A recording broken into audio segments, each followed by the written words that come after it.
Sizlarga bitta Allohning mo'jizasini ko'rsataymi? Aql bovar qilmaydigan mo'jiza. Bu asarlarning o'zi mo'jiza, lekin uni ichida yana bitta zo'r mo'jiza bor. Qaranglar.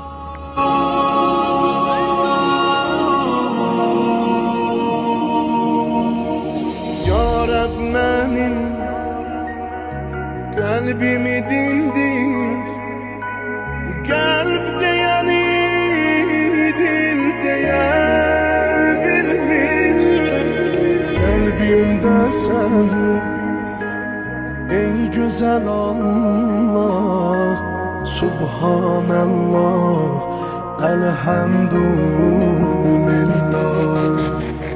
Kalbimde sen ey güzel Allah, Subhanallah, elhamdülillah.